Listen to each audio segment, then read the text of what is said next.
All right, it's 7:10 right now. 11 Occupy Riverside protesters arrested when they refused to abandon their downtown plaza encampment. Rick Lozano's been there and with them this morning, and he understands the specifics of this issue. Good morning to you, Rick. Yeah, and there's a lot of gray area to deal with in this particular case, Steve. As you can see, the Occupy Riverside encampment is still here. The tents are still pitched, which, according to police, violates city code. Yesterday, officers asked protesters to remove the tents. Apparently, they refused. That's when officers moved in to remove those tents themselves, only to be met by protesters who locked arms. For my right! That's right, buddy. Get it, Logan! These cops! You're hurting! Shame on you! Push comes to shove, although protesters say it was police doing all the shoving as they cleared this area. 11 protesters ultimately were arrested on a number of charges ranging from resisting arrest to assault on an officer. Protesters say it was police who were on the offensive. I'm going to bring in Evan Heimlich, who is one of the organizers of Occupy Riverside. Tell me about those who were arrested. Are they still in jail? What's the story with them? No, everybody's out. But I also want to clarify that the authorities did not clear us out of here. Okay, they came in and they arrested 11 people, and everybody else is continuing to occupy. But was there an intent to clear you out? Certainly not. If that was their intent, they would have done that. They had a full strike force in riot gear. They could have done that if they wanted to. Police are saying they asked you to remove your tents and you refused. And many of your people say that, in fact, that is true. They did refuse. Why?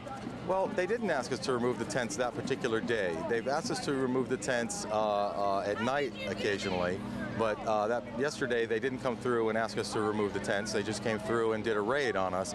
And we decided to defend the People's Kitchen. The People's Kitchen is where we're giving out free food, 3 meals a day, to whoever comes by. And here in Riverside, that's very important because of all of the unemployment, foreclosures. Okay. Let me interrupt you. Why defend anything? Obviously, there's an ordinance against any tents being here. Sure. Why wouldn't you just comply? Why defend a tent? Why not just move it someplace else and carry on your mission there? Well, the whole point of Occupy is that we take public space for the public. You know, there's a But is it also to break the law? Because if there's an ordinance against this, you shouldn't be here, and you know that. Yes, it is certainly to commit civil disobedience. We don't think that the system as it stands now is a valid, righteous system. We think that we're upholding the Constitution by assembling here to have our grievances addressed. So what are your expectations? Your tents are up again. There's an ordinance still in place. What are you expecting to happen? We're going to be here. They could come and arrest us every day. This is where we're occupying. We're going to come right back here and occupy. So how does this all end? When do you meet your goals? What's the end to this whole thing?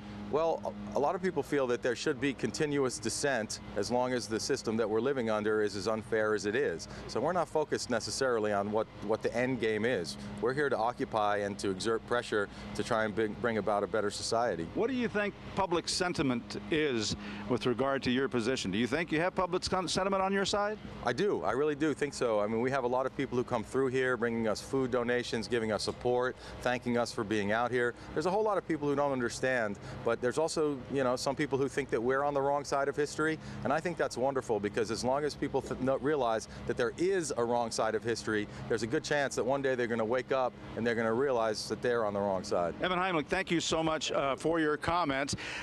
Steve, I can tell you that we had our trucks parked up here earlier and we were asked to leave.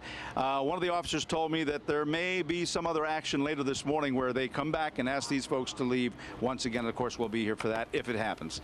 We're live in Riverside. Steve, that's it from here. We'll send it back to you. That was a good interview, Rick, and it does raise the question. Civil disobedience is part of what this country has been founded on, by acts of civil disobedience. And oftentimes we react to one civil disobedience by the terms of whether we agree with what they're doing. Very fine line, absolutely, yeah. Steve, especially when there are laws that have to be balanced against that. Yes, exactly. If you didn't have civil disobedience in the South, you might not have everybody voting. You know how that works. Absolutely. All right, Rick, thank you so much.